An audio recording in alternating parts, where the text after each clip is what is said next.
Greetings gang, and welcome to your lecture video for Chapter 10, Projectile Motion.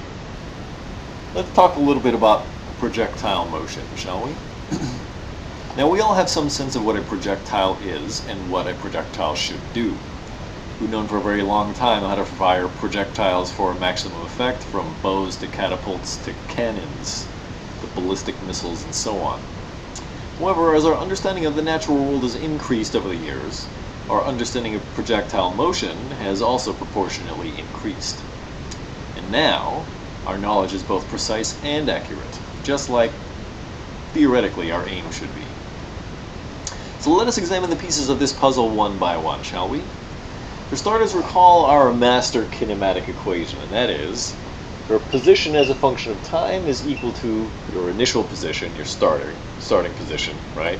Plus your initial velocity times time. Obviously, if you're moving at a certain velocity under a certain amount of time, you're going to move, right? You're going to change position. Also, plus 1/2 times your acceleration times time squared, assuming that you are under the duress of a force causing a constant acceleration. So let's look at horizontal motion. Horizontal motion first, shall we? If we roll some object, like a pen or a steel ball or whatever, across a surface, a floor or a table, whatever, does it experience acceleration? Well, this one obviously,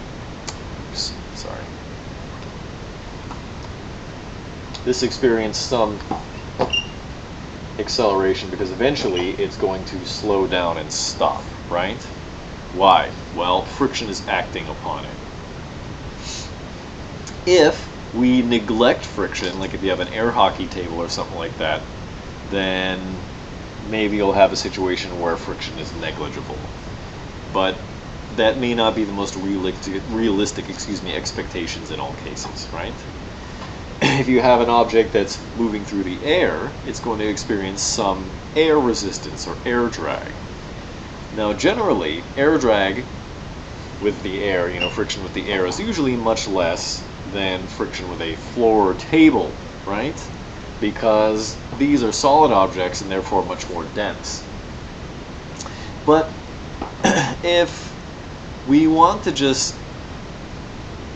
consider motion horizontally in one direction without any kind of friction or anything, that means your horizontal motion is basically going to boil down to you're moving with a constant speed, right? And the longer time that you take to travel, the farther a distance you're going to go under this constant velocity, right? What about the vertical component, right? If you're talking about something is going to be moving in the air, it's also going to be moving vertically, right? So let's look at the simplest case where we take an object and drop it. What is the initial velocity of an object dropped from rest? 0, right? So that term goes away. Let's call the starting position also 0, and so we're only going to have one term. And so you can say your height as a function of time is just going to be 1/2 times your acceleration, which in the case of an object falling, it's going to be g, right? Times time squared. Now, that's the simplest possible case, right? We're talking about, respectively, in this case, something rolling across a flat surface with no friction, and also something free falling, right? Straight down. But do these two kinds of motions affect each other?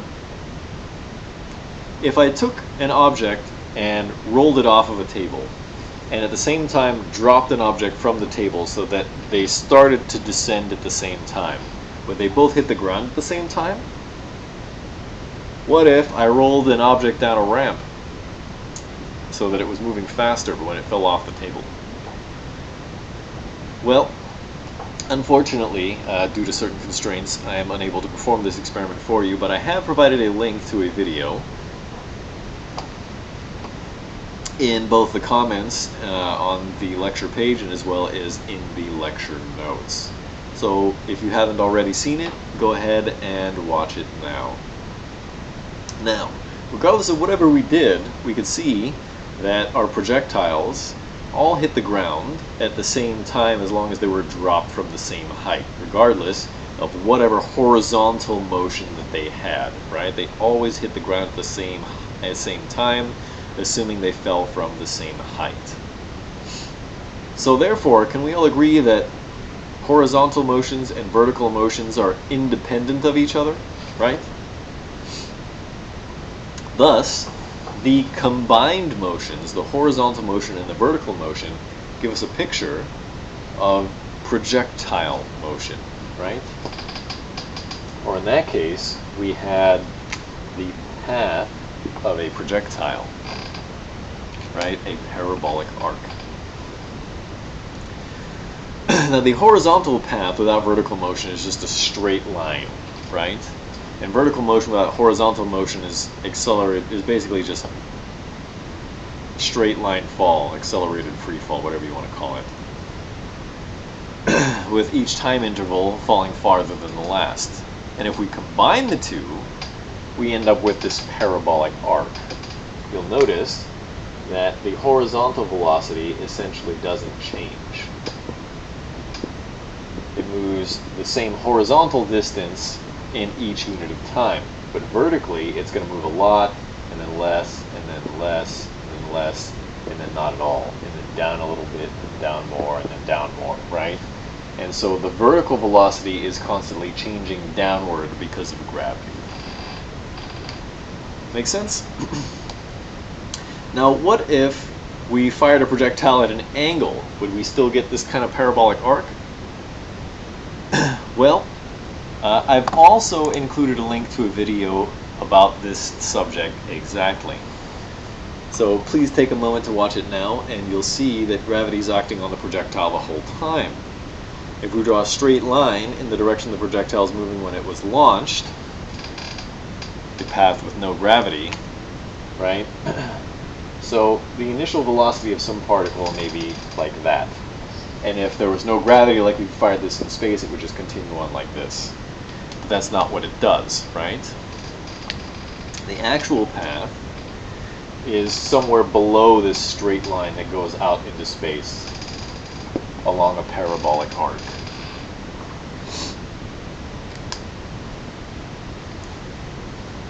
And if we take the horizontal and vertical components of the velocity of the projectile at various points in its flight, like we saw before, we can see various things. Mostly the horizontal one doesn't change, but the vertical one starts off really strong and then gets less and less and less, and then greater and greater downward, right?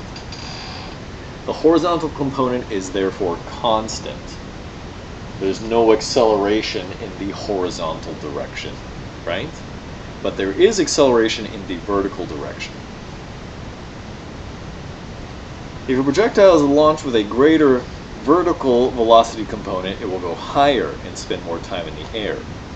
However, it may not travel as far horizontally and give it a shorter range. What angle gives the greatest possible range? Well, it turns out that if you have equal horizontal and vertical velocities, you're going to fire at 45 degrees, and that will give you your maximum possible distance.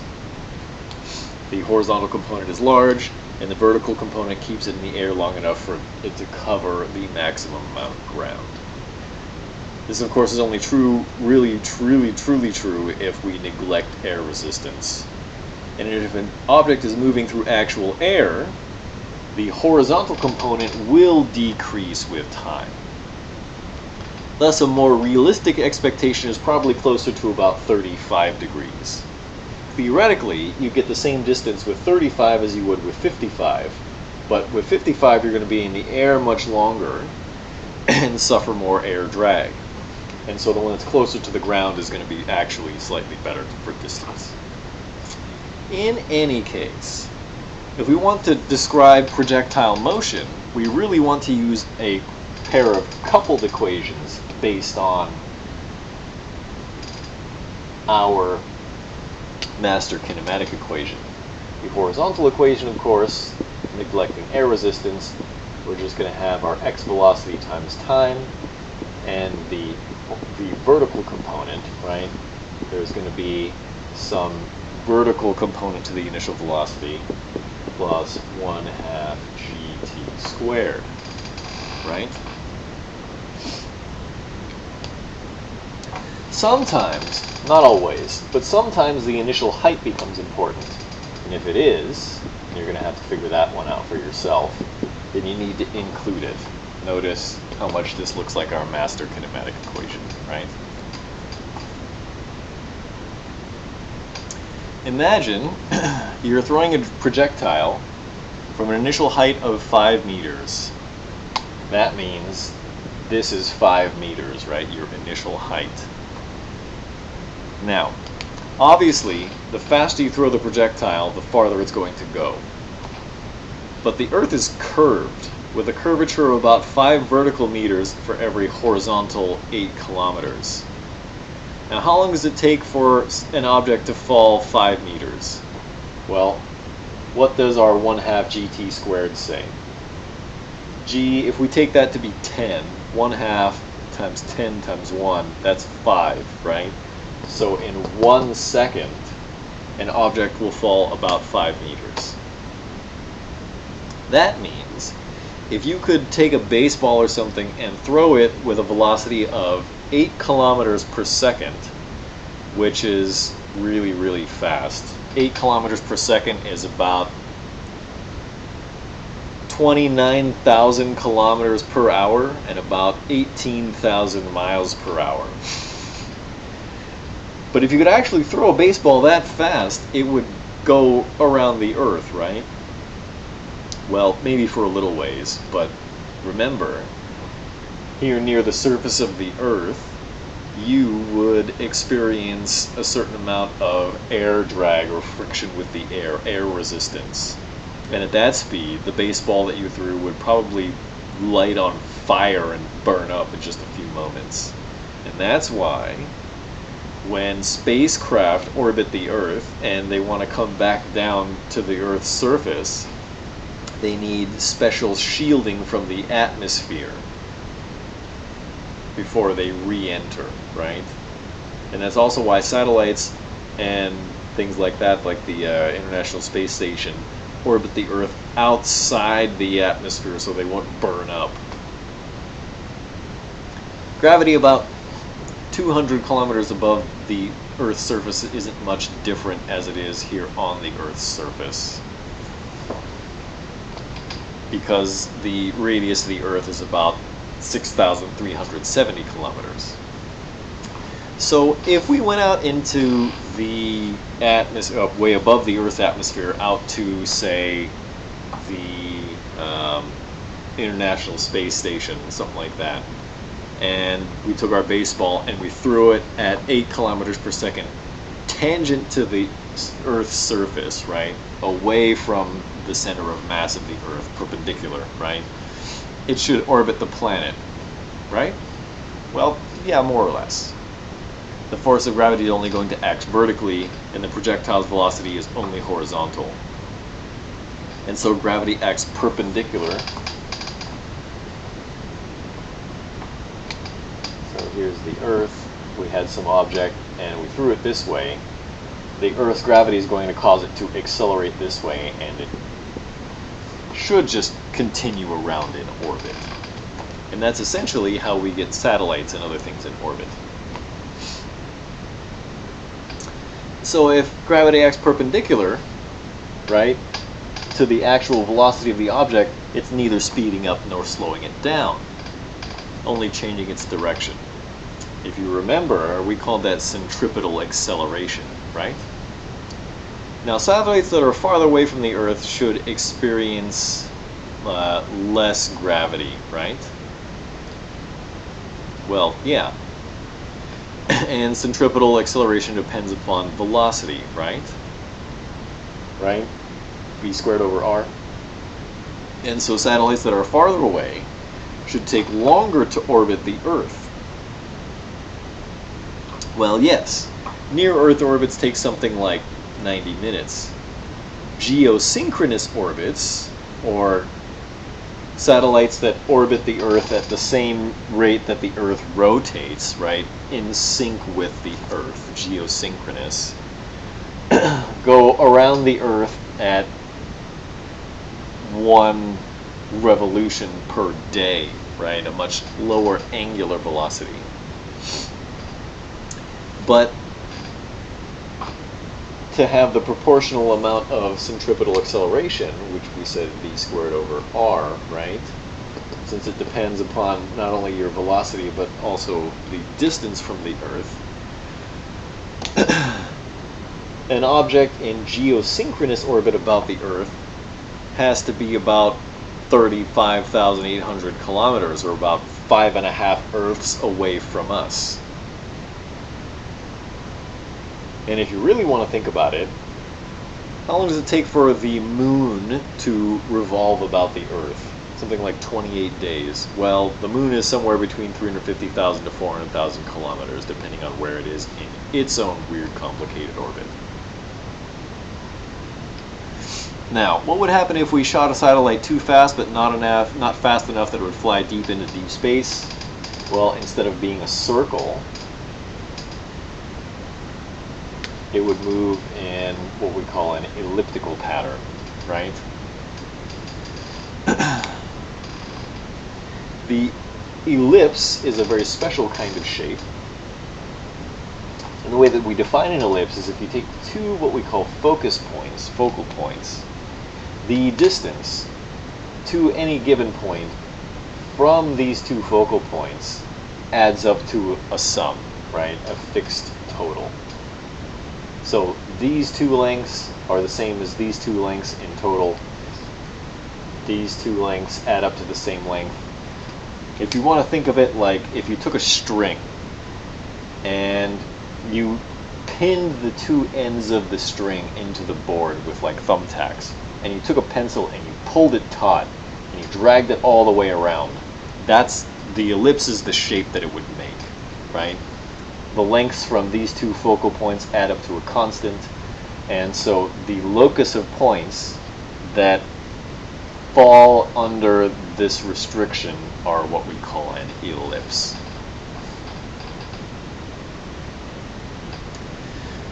Now, not all ellipses are the same. Some ellipses have focal points that are closer and farther apart, and when we say an object has an elliptical orbit, the object that this other object is orbiting is at one of the focal points. So if there was a satellite in elliptical orbit around the Earth, kind of like the moon is, right? It has this funny apocidal precession and stuff like that. It's basically an ellipse that kind of rotates. Then the Earth has to be at one of these two focal points.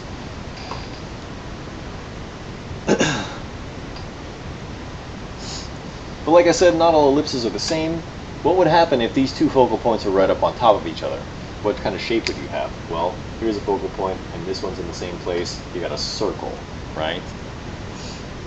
And spoiler alert, while it is true that the planets all revolve about the sun, with the sun at one of these focal points, most of them are actually closer to a circle, an actual circle, than to one of these elongated, exaggerated ellipses. The Earth's orbit, in particular, is only about 1% different from a perfect circle. Now, we didn't always used to know this. We didn't even used to really think this. And it wasn't until around the turn of the 17th century that Johannes Kepler was able to show that the orbits of the planets actually made more predictable sense, and he could predict things like eclipses and where planets would be and things like that much more easily if the orbits were ellipses and not circles, like the Church stated. Because back then, the going thought was that the Earth had to be at the center of the universe because we were God's chosen creation and we were perfect and the heavens were immutable and all this other ridiculous nonsense. In any case, we've come to know this as the first of Kepler's laws of planetary motion, that the planets move in ellipses around the sun. There are two more, And the second of these is what we call the equal area, equal time law.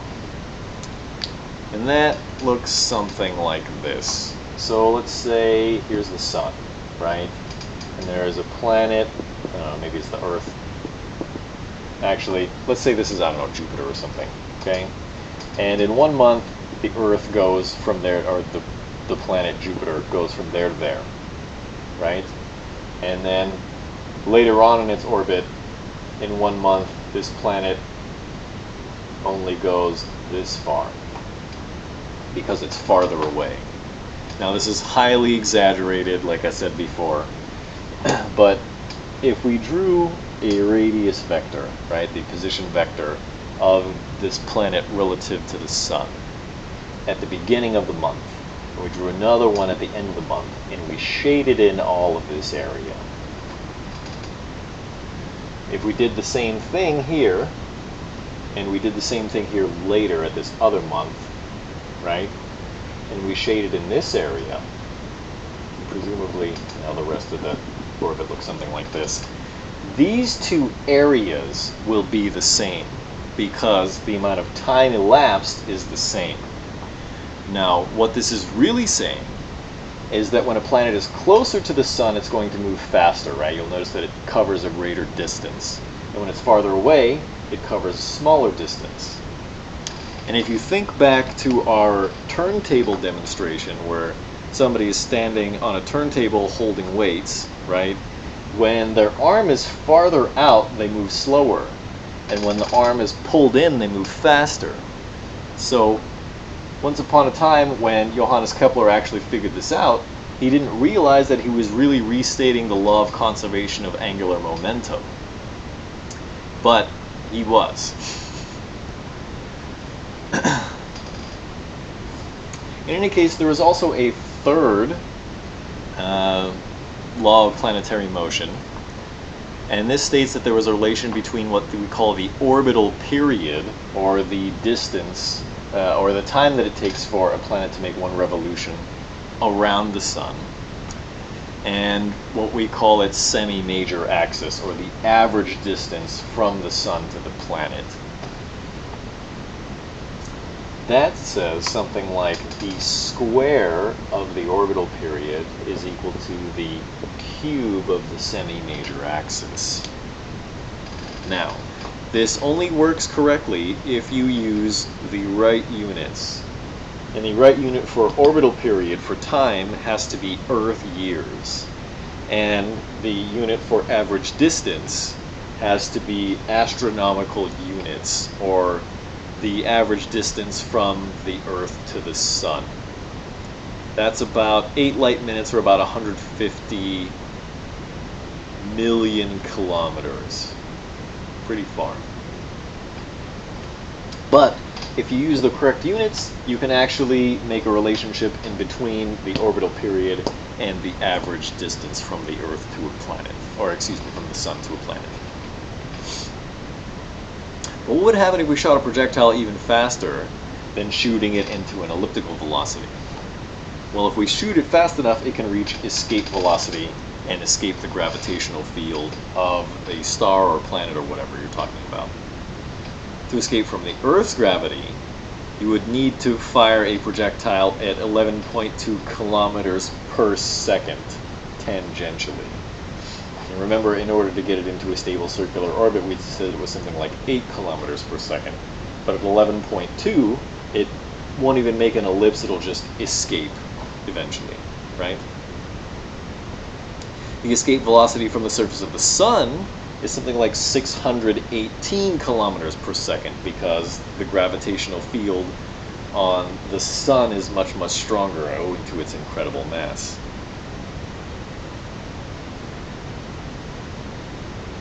In any case, I think that's a good stopping point. I hope you've enjoyed your lecture video on Chapter 10. I'll see you next time for Chapters 11 and 12.